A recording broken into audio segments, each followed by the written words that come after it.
মানি ব্যাগে লাগে নাই, কারণ কাগজপত্র বেশি হয়ে গেছে, চাইলে 5 চেক করে দেখাতে পারবো।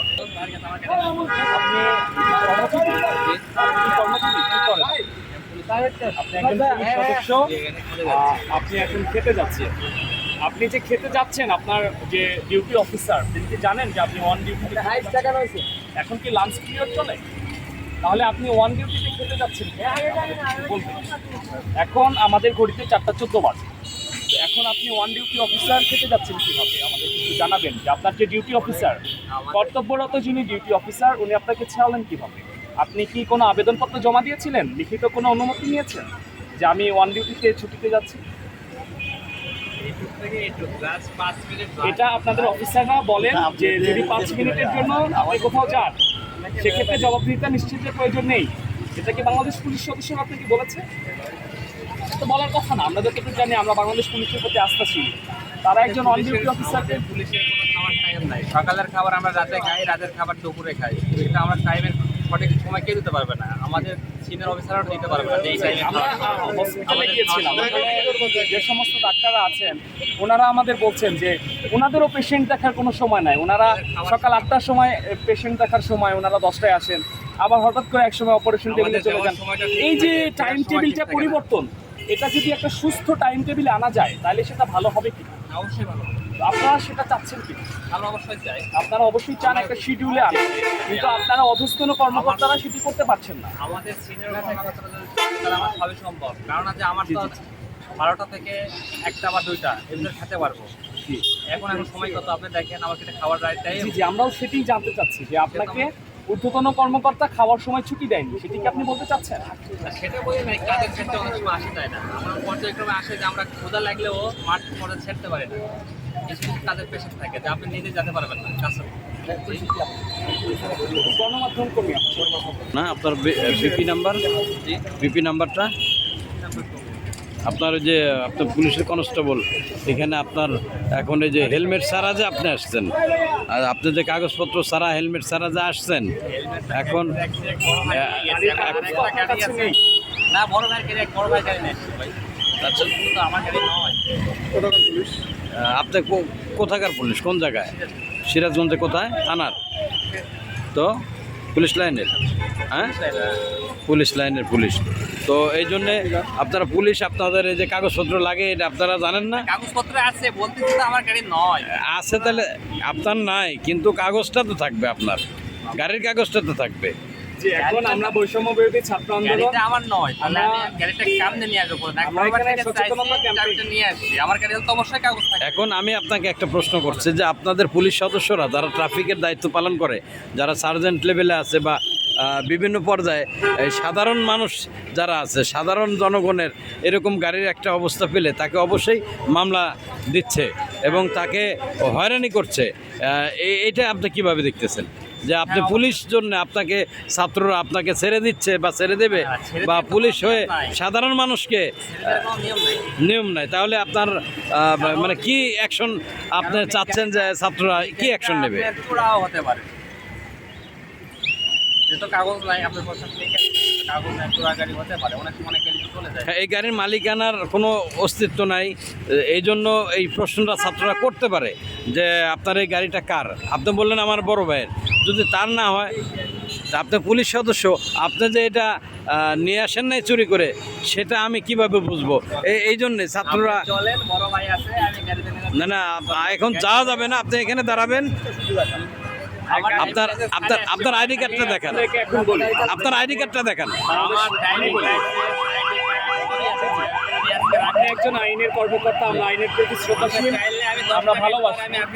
এখন আমি বলি আমিও মোটরসাইকেল চালাই, আমার কথাটা একটু শুনবেন।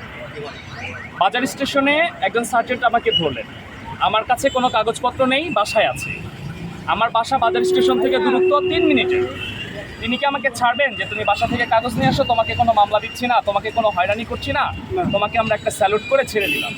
সেটি কি বাংলাদেশ পুলিশ বলে কিনা, বা এটা কি আইনসঙ্গত কিনা, বা বাংলাদেশ মেট্রোপলিটন আইনে এ ধরনের কোনো বিষয় উল্লেখ আছে কিনা? আমরা ছাত্ররা যেহেতু আইন জানি না, আমরা আইনের লোক হিসাবে আপনার মুখ থেকে শুনতে চাই। আইনের অনেক হ্যাপ আছে, জি, বুঝছেন, অনেক ধাপ আছে, এক একটা এক এক রকম। জি জি। এই ক্ষেত্রে জিনিসটা কোন রকম ভাই এখন আমি বোঝার তো আমি এত কথা যাতে যাচ্ছি না, আপনারা যা পারেন করেন ভাই, আমার অপরাধ হয়েছে, আমার আর কিছু বলার নাই। আচ্ছা, আপনার আইডি কার্ডটা আছে সাথে? আমার বলার কিছু নাই ভাই আপনার আইডি কার্ডটা আছে? ভাইয়া আপনার কাছে আপনারা যা পারেন এখন আমরা আপনাকে প্রাথমিকভাবে সচেতন করছি। এর পরবর্তীতে আমরা চাই অবশ্যই আপনি আপনার গাড়ির কাগজ, আমি বলছি তো যে আমার আমি এখন বলি, বর্তমানে কিছু নাই, আমি বলবো ভাই। আমি বলি আমরা সচেতনতা কার্যক্রম যে ক্যাম্পেইন সারা বাংলাদেশেই হচ্ছে, শুধু আপনাকে কিন্তু ব্যক্তিগতভাবে আমাদের কোনো থামানোর উদ্দেশ্য না। তো আমরা যেটি চাচ্ছি এরপর থেকে আপনি আপনার গাড়ির কাগজ এবং ড্রাইভিং লাইসেন্স সাথে রাখবেন, এর সাথে হেলমেট রাখবেন। তো সেটির প্রতি আপনি সম্মত কিনা? হ্যাঁ, সঠিক। ঠিক আছে, আমরা বৈষম্য বিরোধী ছাত্র আন্দোলন আইনের প্রতি শ্রদ্ধাশীল। আমরা পরবর্তীতে চাই আপনি আইনের আওতায় আসুন এবং সমগ্র বাংলাদেশের প্রত্যেকটি মানুষ আইনের প্রতি শ্রদ্ধাশীল হয়। আমাদেরকে সহযোগিতা করার জন্য ধন্যবাদ। আপনার সাময়িক অসুবিধার জন্য বাংলাদেশ বৈষম্য বিরোধী ছাত্র আন্দোলন আন্তরিকভাবে দুঃখিত। আপনি এখন যেতে পারেন। আমি এখন 10 মিনিট পরে আসি, কাগজ দেখাচ্ছি ভাই। আমি অবশ্যই আসবো। না ভাই, রাগ করেন না ভাই, আমাদের কাছে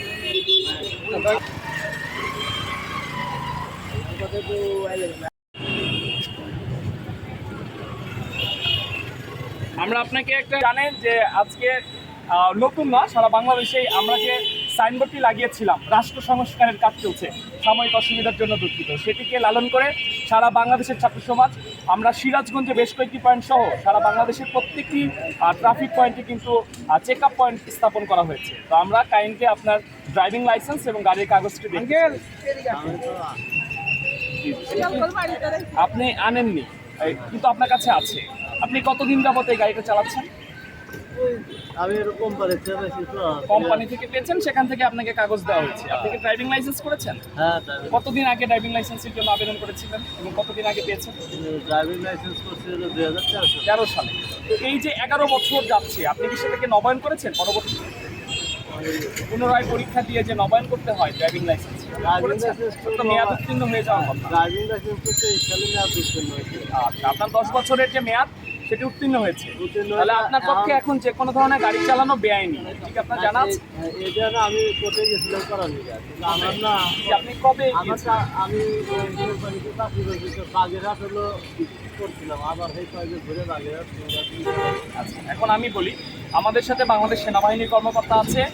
আমরা আমাদের যে ভ্রাম্যমাণ আদালত চিফ এক্সিকিউটিভ ম্যাজিস্ট্রেট মহোদয়দেরকে লিগাল টিম আছে, আমরা যদি তাদেরকে কনফার্ম করি, তারাও আমাদের আইনগত সহায়তা দেওয়ার জন্য সম্মত হয়েছে। তো আপনার যে গাড়ির পরিচিতি নম্বর আছে সেটির বিপরীতে আমরা সেটি সংরক্ষণ করতে চাই এবং পরবর্তীতে আপনাকে আইনের আওতায় আনতে চাই। সেক্ষেত্রে ছাত্রদের ব্যাপারে আপনি কি অভিমত প্রকাশ করেন? অবশ্যই এটা ভালো আছে। এখন আপনি প্রাথমিকভাবে ক্ষমা প্রার্থনা করছেন যে প্রথম পর্যায়ে আপনাকে ক্ষমা করা হবে। তো আমরা প্রাথমিকভাবে আপনাকে 5 মিনিটের জন্য সাসপেন্ড করছি।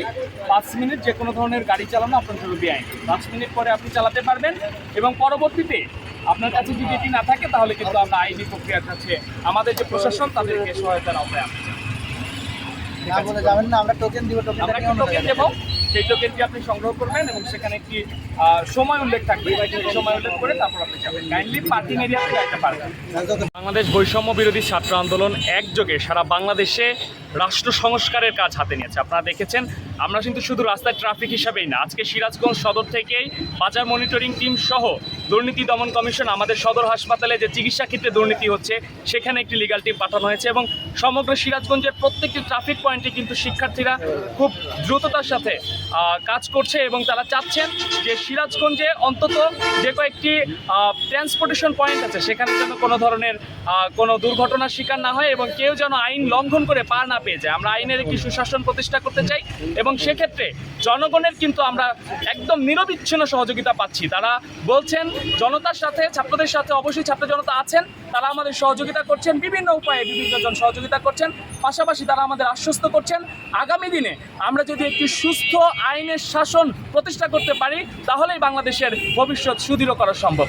সেই সাথে আমাদের বাংলাদেশ বৈষম্য বিরোধী ছাত্র আন্দোলনের যে কেন্দ্রীয় সমন্বয় কমিটি আছে তারা ইতিমধ্যে ঘোষণা দিয়েছেন যে বিভিন্ন উপদেষ্টার সাথে সহকারী উপদেষ্টা এবং প্রয়োজন সাপেক্ষে ছাত্রদেরকে নিয়ে সংগ্রাম পরিষদ যে গড়ে তোলার বিষয়টি সেটি আমাদের অব্যাহত থাকবে এবং সেটির মধ্য দিয়ে আমরা সারা বাংলাদেশে ছাত্রদেরকে সমন্বিত করে যেখানেই যে ধরনের অপরাধ হবে সেখানে আদৌ প্রশাসনের কর্মকর্তাবৃন্দ যারা দায়িত্বশীল আছেন তারা কোনো দুর্নীতি করছেন কিনা, তারা কোনোভাবে আইনের ফাঁক ফোকর সৃষ্টি করছেন কিনা সেটি জবাবদিহিতায় আনা হবে এবং নজরদারিতে রাখা হবে। আমরা চাচ্ছি আগামী দিনে কোনো আইনের রক্ষক যেন আইনের ভক্ষক না হতে পারে, কোনো প্রধানমন্ত্রী যেন স্বৈরাচার না হতে পারে, কোনো দায়িত্বশীল যেন সেই দায়িত্বটিকে নিয়ে নিজের অধিকার সেখানে অধিপত্য বিস্তার না করতে পারে। সেক্ষেত্রে আমরা কাজ করব এবং আমরা বাংলাদেশ প্রশাসনকে সাধুবাদ জানাই। তাদেরকে আমরা আহ্বান করব যত দ্রুত সম্ভব তাদের যে দায়িত্ব সেটি বুঝে নেবার জন্য এবং তাদের দায়িত্বশীলতার সাথে পেশাদারিত্বের সাথে করবার জন্য। আমি মোহাম্মদ রিফাত হাসান, আমি বরিশাল বিশ্ববিদ্যালয়ে রসায়ন বিভাগে আছি। এখন আমি প্রথম বর্ষে অধ্যয়ন করছি। জি, আমি সিরাজগঞ্জের স্থানীয়, সিরাজগঞ্জ সদরে আমার বাসা।